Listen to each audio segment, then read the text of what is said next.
Ikibazo cya kane, ushobora gusoma umugabo wawe Yes we. mu ruhame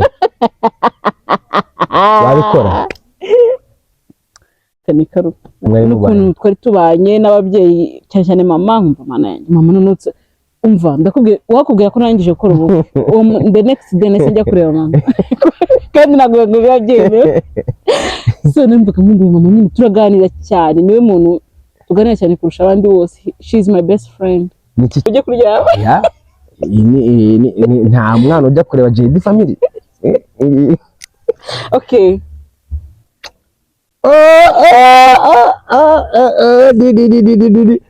Ubwo handi bahita bakandika ikintu ngo watsinze.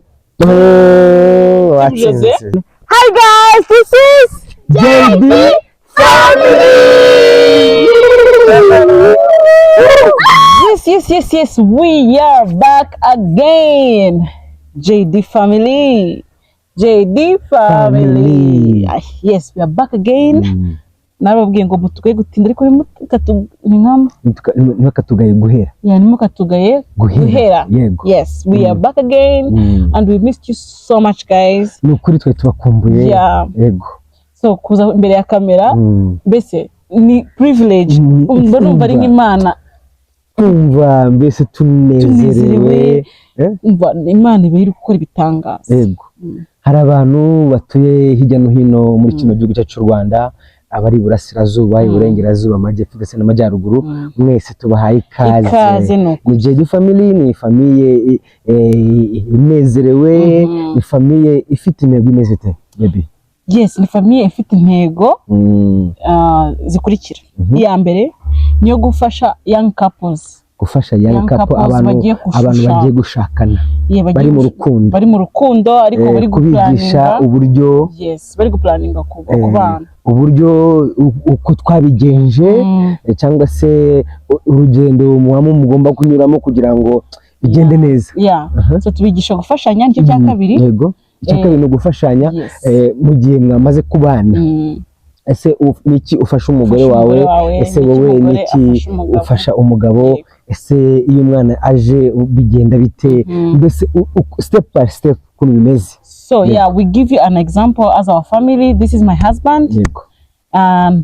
Mbare kuvanga indimi rwose. Oya nta kibazo kubera ko twamenye yuko JD family ntago tugarukira hano mu gihugu cyacu cy'u Rwanda. Tugenda twambuka n'imbibi, abari gute amasimbi mwese turabasuje. Usibye ko banavuze ngo hari abashuti bacu benshi bavuga ati mujye mugerageza mushire no mu Cyongereza. Igihe wumva hari ngombwa ko ikintu gishira mu Cyongereza cyishiramo nta kibazo. Thank you. MD wanyu arabavugiye. Oya niko bimeze. Ariko which is good. Nanjye ndabikunda kuvuga both languages ko niyo background. So mbere yuko twinjira rero muri kiganiro cyacu cyangwa se muri gahunda yacu y'uyu munsi wa none, murabizi ko tuba tubafite ibintu bidasanzwe kandi byiza. Turabwira abantu batari bakora subscribe.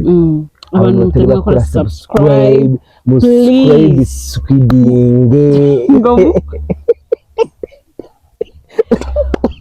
wow, musubscribing nukuri, bakore like, badakore na share. Kubera ko ibi bintu tujye tubikora tubikunze, kubera ko no gushigikirana kandi iyo turi umwe nkuko mubona tumeze gutya. Ibi bintu mubona dukora kuri kamera ntago ari ibya kamera gusa. Hano iyo tugeze mu rugo nyine uko twigisha gufashanya niko bigenda. So mbere rero twababwiye yuko abantu batari bakora subscribe please mukore kuri JD family Rwanda. Yes, kuri JD family Rwanda. Mbere yuko twinjira muri gahunda dukubita tubangura. Yes, banza twinjize mu isengesho, hanyuma twiragiza Imana kuko ibi byose kuba turiho no kubere Imana, kuba tumeze gutyo no kubera Imana, kuba dukora ikiganiro no kubera Imana. So reka tuyiragize. Baby yinjize mu kwiragiza Imana ubundi twinjire muri gahunda yacu. Let's pray. Father God, we thank you, worship you for your love. We thank you for your kindness. Thank you for your son, Jesus Christ, who died for us on the cross. We didn't give anything, but it's a gift. So we thank you for the gift of salvation. And we thank you for this video that you have given us. You have You have encouraged us so that we can do it. It's been long, but not that long. We thank you, Lord, for your kindness and love. We continue to show you everyone who is in need of you right now, who is going to be listening to this video. May it touch their heart. And we pray for your love to be abundant in everyone's life. In Jesus' name we pray and believe. Amen. Wow. Urakoze cyane. So, tutabatindiye dufite topic nyinshi cyane twabateguriye muri kino gihe nka JD Family Rwanda cyangwa se JD Family tubwiye turongera tugasuzana n'umwana wacu Liam ahari hose ameze neza cyane ariko mu minsi iri imbere nkuko mwabonye ejo bundi twakoze ikiganiro turi kumwe nawe tujye kuza tumwicaza hano tugakorana ikiganiro bakunda kamera sibyo so rero reka twinjire muri gahunda yacu. Yes, I'm ready. Yes. Are you ready? Yes. So gahunda mfite nateguye ibibazo 5. Oh, nice. Ni surprise, ni surprise ushaka kumukorera ku bibazo ni ubuzima bwacu busanzwe bwa nyine bwa JD Family. Ndashaka mu by'ukuri kumva ibisubizo ari butange. Ni ibibazo 5 nateguye hanyuma azajya afata ni ku dupapuro nateguye azajya atora mu dupapuro ndi 5 hanyuma garambure akampereze musomere hanyuma asubize icyo kibazo. Abantu rero bakunda JD Family mujye kumva bino bibazo ngiye kumubaza iby'ubuzima bwacu. Bebe uriteguye? Nizere ko ari team yanjye na team yawe n'intsinda uramiki. Okay. Mu bibazo 5 tugiye gushaka team 2. Team Jose, are you ready? Hari team Jose hakaba na team MD Dieudonné. Naramuka atsinze bino bibazo byibuze ugatsindamo 3. 3. Okay. Icyo uri bunsabe shoboye. Ndacyo gusaba. Wow, that's a good one. Let's get a surprise uragorera yibi. Yeah. Award wari kuvuga ndaguha iki igihembo kubera ko watsinze. Uko wenda I will give you this. Okay, nacyo. Uzakimbira. Okay, uraza kukivuga. Ni surprise. Okay, sawa. I am ready. Are you ready? I am ready. Go ahead. MD Dieudonné mujye kumfasha. Nawe ariko nzakubaza. Sawa. Murakoze cyane reka nzane ibibazo. I hope ko ndabisubiza. Are you ready with me? Thank you Jesus. I know you're with me always.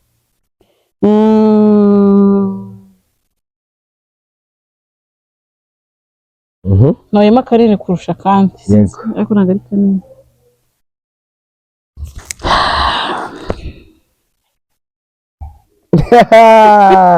Yewe Team MD ikibazo kiranejeje cyane.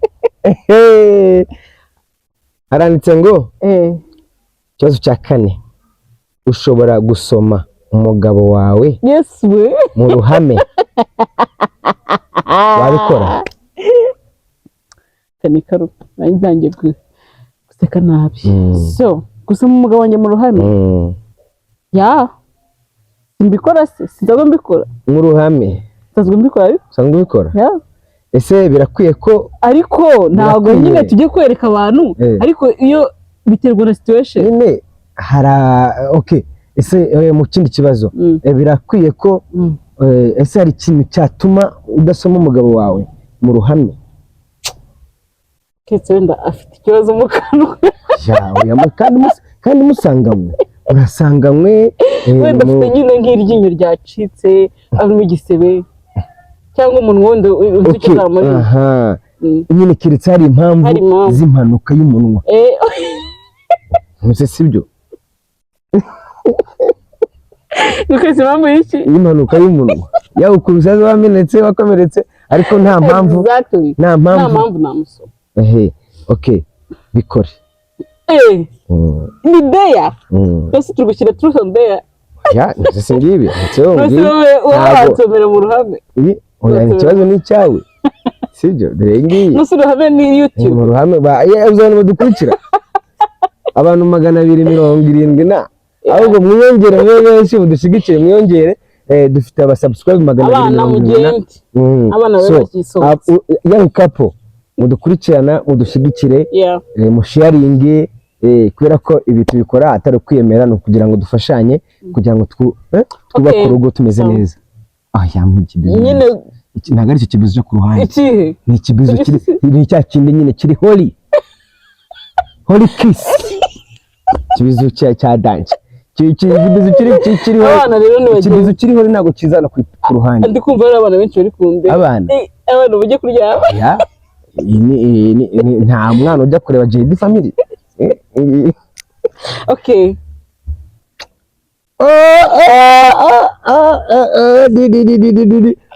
ubwo handi bahita bakandika ikintu ngo watsinze cya kabiri twihute mana yanjye cya kabiri nanjye gufundura cya kabiri kiravuga ni ikibazo cya gatanu ijambo rigufasha muri Bibiliya nuwuhe murongo ugufasha muri Bibiliya rero ngiki kibazo abantu bari kureba kuri kamera comment iratanga ku kibazo cya mbere yarambajije so ni byiza gusoma umugabo wawe cyangwa nka couples birakwiye gusoma mu ruhame cyane cyane iyo love language y'umwe muri ma partner wawe ari touch birafasha nkawe yawe na touch nshobora kugenda mufashe mu ntoki akumva nyine nibwo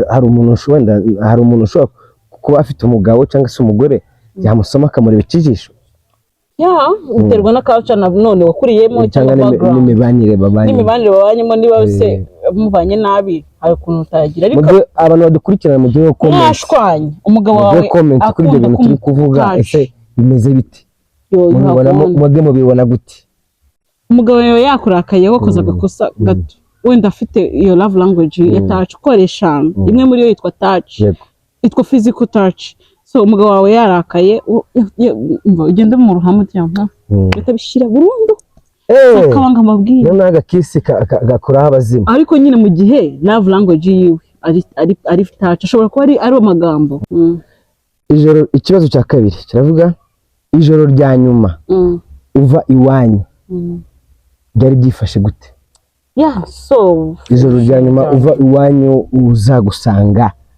my husband yego wow that's a nice question ijoro rya nyuma ngewe uracyabyibuka se hari details zimwe ntakibagirwa tubwire muri make ngewe nayo mfite brother wanjye kitwa ka Prince ndamusuje hari gatoya nyine twararanaga nyine in the same nyine room kuko he's my young brother so numvaga nyine mugiriye impuhwe bose kazarana nande nyine abandi barahari ariko nkumva nyine ndagasize nicyo kintu cyambabazaga cyane bitewe n'ukuntu twari tubanye n'ababyeyi cyane cyane mama nkumva mana yanjye mama nonutse umva wakubwira ko narangije gukora ubu the next day nese njya kureba mama kandi ntabwo biba so numvaga nkumbuye mama nyine turaganira cyane niwe muntu tuganira cyane kurusha abandi bose she is my best friend niki cyakubabaje se nyine numvaga nose mama kuko azaba atamfite numvaga nyine babaye nanone nareba ahantu ngiye